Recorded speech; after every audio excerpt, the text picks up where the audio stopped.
Hi viewers, வணக்கம். இன்றைக்கி நம்மளுடைய சேனலில் அதாவது பிஎம்எஸ் சேனல் வந்திருக்கும் அனைவருக்கும் வணக்கம். அது மட்டும் இல்லாமல் இன்றைக்கி நம்ம சேனலில் என்ன பார்க்க போகிறோம் அப்படின்னா மல்டிபிள் சாய்ஸ் கொஷின், அதாவது சாப்டர் 2லேருந்து, அதாவது 11th போர்ஷன் மோஷன் இன் ஸ்ட்ரெயிட் லைன். இந்த சாப்டர்லேருந்து பார்த்தீங்க அப்படின்னா நம்ம மல்டிபிள் சாய்ஸ் கொஷின் பார்க்க போகிறோம். அது மட்டும் இல்லாமல் இன்றைக்கி தான் நம்ம சேனலுக்கு இப்போ தான் வந்திருந்தீங்க அப்படின்னா, முதல்ல வந்திருந்தீங்க அப்படின்னா மறக்காமல் சப்ஸ்கிரைப் பண்ணிக்கொள்ளுங்கள். எனது வீடியோக்களை தொடர்ச்சியாக பார்க்க விரும்பினா அருகில் உள்ள பெல் பட்டனை கிளிக் பண்ணுங்கள். லைக் பண்ணுங்கள், கமெண்ட் பண்ணுங்கள், ஷேர் பண்ணுங்கள். உங்களுடைய கருத்துக்களை, அதாவது இந்த வீடியோ பற்றின கருத்துக்களை கீழே உள்ள கமெண்ட் பாக்ஸில் மறக்காமல் பதிவிடுங்க. வாங்க வீடியோக்குள்ளே போகலாம்.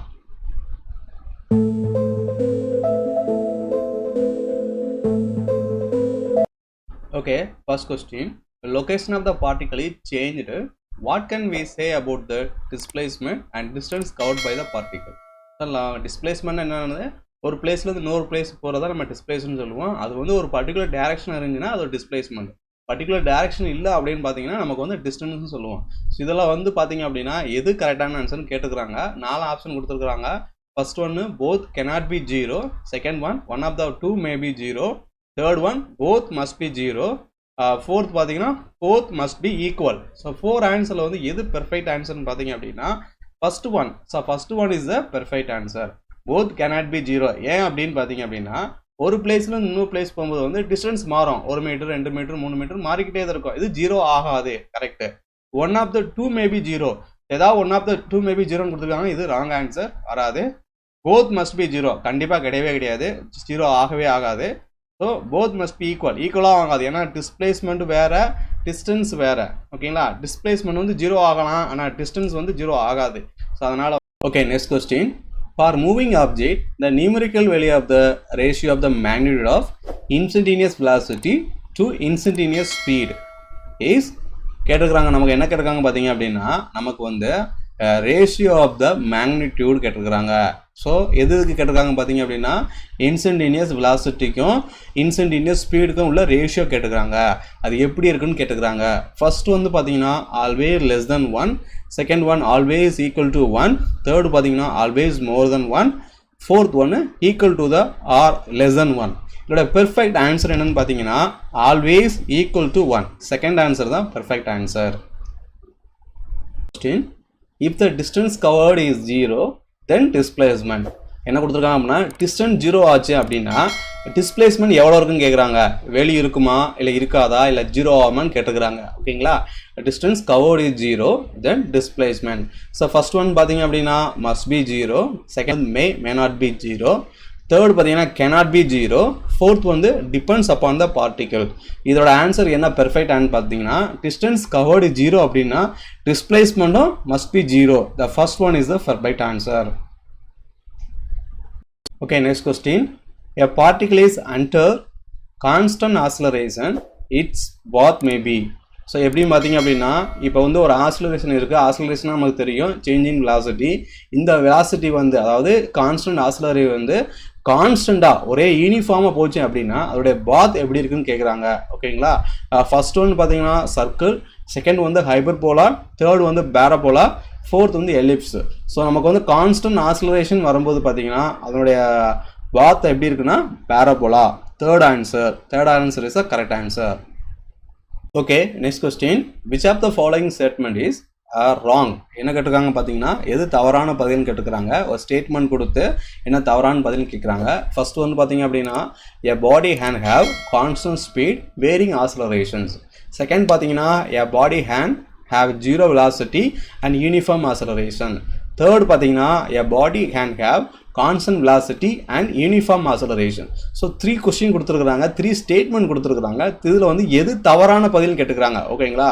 ஃபர்ஸ்ட் ஒன் பார்த்தீங்கன்னா ஒன்லி சி, செகண்ட் பார்த்தீங்கன்னா both B and C, C பார்த்தீங்கன்னா தேர்ட் பார்த்தீங்கன்னா both A and C, fourth வந்து பார்த்தீங்கன்னா ஆல் ஏபிசி. இது வந்து 4 ஆன்சர் கொடுத்துருக்காங்க. இதில் எது தவறான பதில்னு பார்த்தீங்க அப்படின்னா நமக்கு வந்து த first one A body can have a constant speed and varying acceleration. இது கரெக்ட் தான். நம்ம கான்ஸ்டன்ட் ஸ்பீட் போகும்போது வந்து வேரிங் ஆக்சிலரேஷன் முன்னப்பன இருக்க தான் செய்யும். அது கரெக்டான பதில் தான். ஆனால் பி வந்து பார்த்தீங்கன்னா a body can have 0 velocity uniform acceleration. Correct தான். 0 velocity இருக்கும்போது யூனிஃபார்மாக தான் இருக்கும், கான்ஸ்டண்ட்டாக தான் இருக்கும். இதுவும் கரெக்டான ஆன்சர் தான். தேர்ட் பார்த்தீங்கன்னா a body can have constant velocity uniform ஆசோலேஷன். இது தப்பான பதில். கான்ஸ்டண்டாக இருக்கும்போது வந்து யூனிஃபார்ம் ஆசோலேஷனாக இருக்காது, மாறி மாறி தான் எப்பவுமே இருக்கும். ஸோ அதனால் வந்து பார்த்தீங்கன்னா third answer C.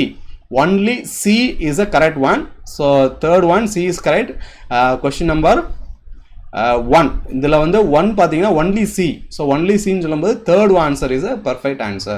A body can have constant velocity and wrong acceleration. இது தவறான பதில். Okay, next question. Two bodies of masses 1 kg and 10 kg are dropped simultaneously from the top of the tower and the surface of earth. So என்ன கொடுத்துருக்காங்க அப்படின்னா, நமக்கு வந்து 2 mass object கொடுத்துருக்காங்க. நீங்கள் வந்து ஒரு கிரிக்கெட் பால் கூட வச்சுக்கலாம், ஒரு கிரிக்கெட் பால், அப்புறம் வந்து வாலிபால்ஸ் அப்படின்னு கூட எடுத்துக்கலாம். நம்ம வந்து பார்த்தீங்கன்னா அதோடைய மாஸ் எப்படி இருக்குன்னு பார்த்தீங்க அப்படின்னா, ஒன்று வந்து பார்த்தீங்கன்னா 1 kg, செகண்ட் வந்து பார்த்தீங்கன்னா 10 டைம் இன்க்ரீஸ் ஆகிருக்குது, 10 kgன்னு கொடுத்துருக்குறாங்க.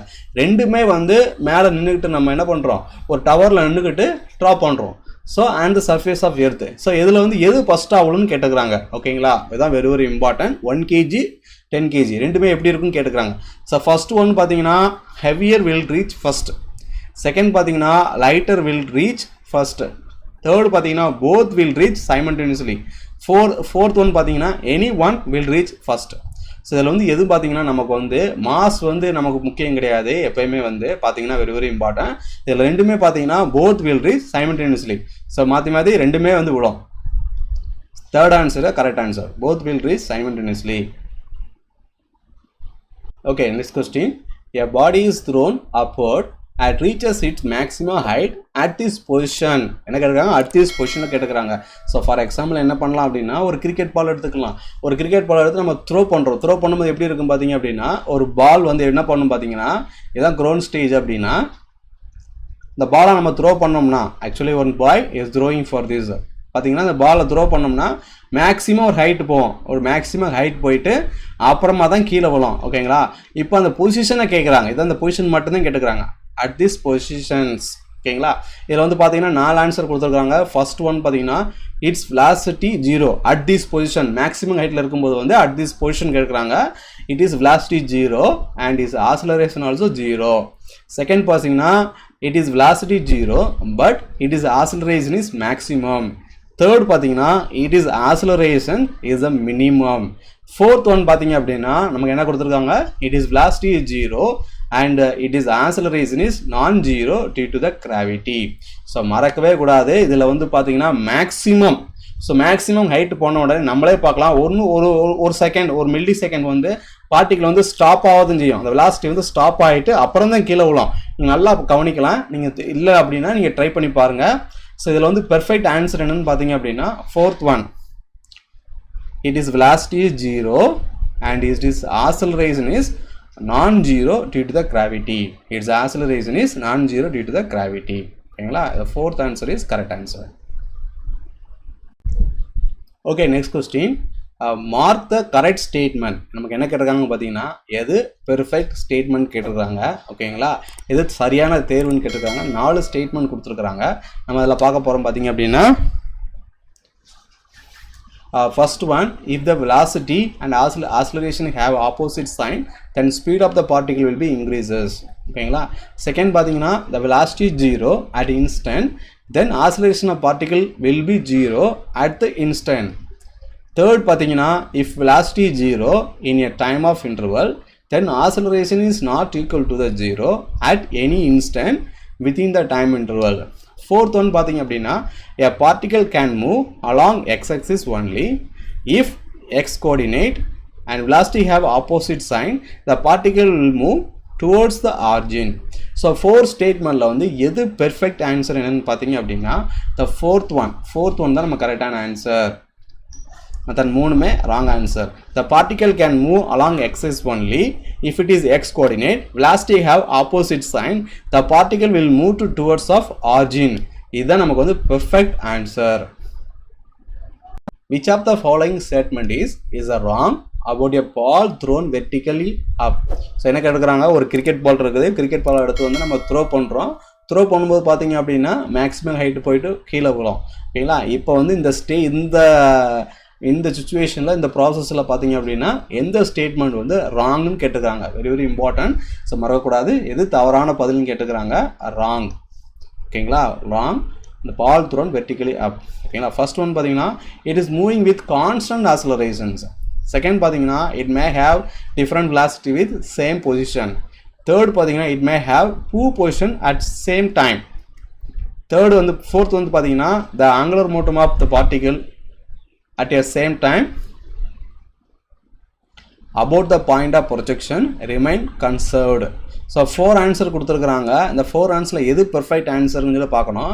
ஸோ ஃபர்ஸ்ட் ஒன் பார்த்தீங்கன்னா it's moving with constant acceleration. இது கரெக்டான பதில் தான். ஆக்சுவலி இது வந்து கரெக்டான, எப்போ வந்து ஒரு ஆப்ஜெக்ட் ஒரு கிரிக்கெட் பால் த்ரோ பண்ணிட்டீங்கன்னா இது கான்ஸ்டன்ட் ஆக்ஸலரேஷனாக தான் போகும். இது கரெக்டான பதில். ஓகேங்களா, it may have different velocity with same position. இருக்கலாம், பொசிஷன் வந்து இருக்கலாம், ஒரே டிஃப்ரெண்ட் வெலாசிட்டியில் தான் இருக்கும். எப்பயுமே பார்த்தீங்க அப்படின்னா ஒரு பிளேஸ்லேருந்து இன்னொரு பிளேஸ் போகும்போது வந்து எப்பயுமே அதோட வெலாசிட்டி சேஞ்ச் ஆகிட்டே தான் வரும். அதனால் வந்து பொசிஷனும் சேஞ்ச் ஆகும். கரெக்டு தான், நமக்கு தப்பு கிடையாது. ஓகேங்களா, தேர்ட் வந்து பார்த்தீங்கன்னா it may have two position at the same time. So ஒரு பொசிஷனுக்கு தான் two position at the same time. மறக்கவே கூடாது, இது தவறான பதில். பார்த்தீங்க அப்படின்னா ஒரு டைமில் ஒரு பொசிஷனில் தான் இருக்க முடியும். 1 செகண்டுக்கு இந்த பொசிஷனு, அனதர் செகண்டுக்கு இன்னொரு பொசிஷன் தான் இருக்குமே தவிர 2 பொசிஷன் வந்து எப்பயுமே இருக்க முடியாது. இது தவறான பதில். C is a wrong answer. இந்த கொஸ்டினுக்கு C answer is wrong. Fourth கொடுத்துருக்காங்க the angular momentum of particle about the point of projection is remain conserved. So இது கரெக்டான ஆன்சர் தான். அப்போனா இந்த கொஸ்டினுக்கு வந்து தவறான பதில் பார்த்தீங்க அப்படின்னா சி ஒன்லி. ஸோ 1. ஏன்னா it may have two position at the same time. Okay, next question. For uniform motion the ratio of the average velocity and instantaneous velocity is. என்ன கேட்டுக்கிறாங்க, நமக்கு ரேஷியோ கேட்டுக்கிறாங்க. யூனிஃபார்மாக போகக்கூடிய ஒரு பொருளை இருந்து அதோட ரேஷியோ கேட்டுக்கிறாங்க. Ratio of average velocity instantaneous velocity என்ன ரேஷியோ இருக்குன்னு கேட்குறாங்க. ஓகேங்களா, இது எப்படி இருக்குன்னு கேட்குறாங்க. ஃபர்ஸ்ட் ஒன் பார்த்தீங்கன்னா லெஸ் தென் 1, செகண்ட் ஒன் பார்த்தீங்கன்னா கிரேட்டர் தென் 1, தேர்ட் பார்த்தீங்கன்னா equal to 1, fourth one none of this above. ஓகேங்களா, இதில் வந்து பார்த்தீங்கன்னா நம்ம ரேஷியோ ஆவரேஜ் வெலாசிட்டி இன்ஸ்டன்டேனியஸ் வெலாசிட்டிக்கும் பார்த்தீங்க அப்படின்னா எப்பயுமே வந்து ஈக்குவலாக தான் இருக்கும், equal to 1. So third one is a perfect answer. Next கொஸ்டினில் பார்த்தீங்க அப்படின்னா நமக்கு ஒரு கிராஃப்ட் ஷீட் கொடுத்துருக்குறாங்க. அது வந்து பார்த்தீங்கன்னா டிஸ்டன்ஸுக்கும் டைமுக்கு உள்ள கிராஃப்ட் ஷீட் கொடுத்துருக்காங்க. அது எப்படி ஒரு ஆப்ஜெக்ட் வந்து வேரி ஆகிற மாதிரி கொடுத்துருக்குறாங்க. 2 செகண்டில் இருந்து பார்த்தீங்க அப்படின்னா நமக்கு வந்து கர்வ் வந்து எப்படி போகுது, இட்ஸ் லைக் ஸ்ட்ரைட் லைன் மாதிரி அப்படியே 2லேருந்து 22 செகண்ட் வரைக்கும் மூவ் ஆகிற மாதிரி கொடுத்துருக்குறாங்க. ஒரு வெலாசிட்டியில் கொடுத்துருக்காங்க. ஓகேங்களா, டிஸ்டன்ஸுக்கும் டைமில் கொடுத்துருக்காங்க. அந்த கிராஃப் என்ன ஒரு ஸ்டேட்மெண்ட் கொடுத்துருக்காங்கன்னா what is the nature of acceleration from t equal to 2. So மறக்கக்கூடாது, t equal to 2 and t equal to 10 second in above the diagram. So t equal to 2க்கும் t ஈக்குவல் டு 10 செகண்டுக்கும் எப்படி இருக்குன்னு கேட்குறாங்க. இது simple கொஸ்டினுங்க, இப்படி தான் நீட்டில் கேட்பாங்க. சரி, நம்ம வந்து அந்த டயத்தில் வந்து திங்க் பண்ணி எழுதணும். அப்படி தான் ஃபஸ்ட்டு வந்து பார்த்தீங்க அப்படின்னா பாசிட்டிவ், செகண்ட் வந்து பார்த்தீங்கன்னா நெகட்டிவ், தேர்டு வந்து பார்த்தீங்கன்னா 0, ஃபோர்த் வந்து நன் ஆஃப் திஸ் அபோவ். இந்த கிராஃப் எப்படி இருக்குது, நமக்கு வந்து 4 கோஆர்டினேட் வரும். ஓகேங்களா, ஸோ 4 கோஆர்டினேட் பார்த்தீங்கன்னா இது வந்து ப்ளஸ் கோஆர்டினேட்டு, இந்த கோஆர்டினேட் பார்த்தீங்கன்னா நமக்கு வந்து மைனஸ் ப்ளஸ் கோஆர்டினேட்டு, இது ரெண்டுமே மைனஸ். இங்கே வந்து பார்த்தீங்கன்னா ப்ளஸ் மைனஸ். ஓகேங்களா, இப்படி தான் கோஆர்டினேட் நமக்கு வரும். ஸோ கோஆர்டினேட் வரும் பார்த்தீங்கன்னா இந்த இப்படிப்பட்ட கோஆர்டினேட்டில் வந்து நம்ம ஒரு கோஆர்டினேட் தான் கொடுத்துருக்காங்க. XY coordinate top one of the coordinate மட்டும் தான் கொடுத்துருக்குறாங்க. அந்த கோஆர்டினேட்னால நமக்கு என்ன தெரியும், ப்ளஸ் தான், மறக்கக்கூடாது. தட்ஸ் t ஈக்குவல் டு 2க்கும் t ஈக்குவல் டு 10 செகண்டுக்கு உள்ள கர்வ் வந்து எப்படி இருக்கும் பார்த்தீங்கன்னா பாசிட்டிவ். அப்படின்னா ஆன்சர் வந்து பார்த்தீங்கன்னா 1 positive. Okay, next question. In the graph which of the following physical quantity changes the sign. என்ன கேட்டிருக்காங்க பார்த்தீங்கன்னா நமக்கு ஒரு கிராஃப்ட் ஷீட் கொடுத்துருக்குறாங்க. அந்த கிராஃப்ட் ஷீட்டில் பார்த்தீங்க அப்படின்னா எக்ஸ்எக்ஸில் வந்து டைமும் ஒய்ஆக்சிஸில் வந்து வெலாசிட்டியும் கொடுத்துருக்குறாங்க. 2 ஃபிசிக்கல் குவான்டிட்டி தான் நமக்கு கொடுத்துருக்குறாங்க. நல்லா மறக்கக்கூடாது, வெலாசிட்டி அண்ட் டைம். இந்த ஃபிசிக்கல் குவான்டிட்டியில் எந்த ஃபிசிக்கல் குவான்டிட்டிக்கு வந்து சைன், அதாவது பார்த்தீங்கன்னா பாசிட்டிவ் நெகட்டிவ், இந்த சைன் வந்து எப்படி சேஞ்ச் ஆகுதுன்னு கேட்டுருக்காங்க. எந்த குவான்டிட்டி வந்து சேஞ்ச் ஆகுதுன்னு கேட்டுருக்காங்க. ஃபர்ஸ்ட் ஒன் பார்த்தீங்கன்னா டிஸ்பிளேஸ்மெண்ட், செகண்ட் ஒன் பார்த்தீங்கன்னா வெலாசிட்டி, தேர்ட் ஒன் பார்த்தீங்கன்னா போத் 1 and 2, ஃபோர்த் வந்து ஆக்ஸலரேஷன். நமக்கு வந்து இதில் வந்து டைம் சேஞ்சஸ் ஆகாது, சேஞ்சஸ் ஆகிற மாதிரி கொடுக்கல. ஓகேங்களா, ஓகேங்களா, வெரி இம்பார்ட்டன்ட். ஏன்னா வெலாசிட்டி சேஞ்ச் ஆகிற மாதிரி கொடுத்துருக்காங்க மைனஸ். ஓகே பார்த்தீங்கன்னா அப்படின்னா மைனஸ் அப்படின்னா வெலாசிட்டி தான் நமக்கு சேஞ்சஸ் ஆகுது, physical quantity velocity. Hi viewers, இந்த வீடியோ உங்களுக்கு ரொம்ப யூஸ்ஃபுல்லாக இருக்கும்னு நான் நினைக்கிறேன். அது மட்டும் இல்லாமல் என் சேனலில் வரக்கூடிய வீடியோக்களை தொடர்ச்சியாக பார்க்க விரும்பினா சப்ஸ்கிரைப் பண்ணிக்கொள்ளுங்க, அருகில் உள்ள பெல் பட்டனை கிளிக் பண்ணுங்கள், லைக் பண்ணுங்கள், கமெண்ட் பண்ணுங்கள், ஷேர் பண்ணுங்கள். அது மட்டும் இல்லாமல் உங்களுடைய கருத்துக்களை, அதாவது இந்த வீடியோ பற்றின கருத்துக்களை கீழே உள்ள கமெண்ட் பாக்ஸில் மறக்காமல் பதிவிடுங்க. வாங்க அடுத்த வீடியோவில் சந்திக்கலாம். நன்றி, வணக்கம்.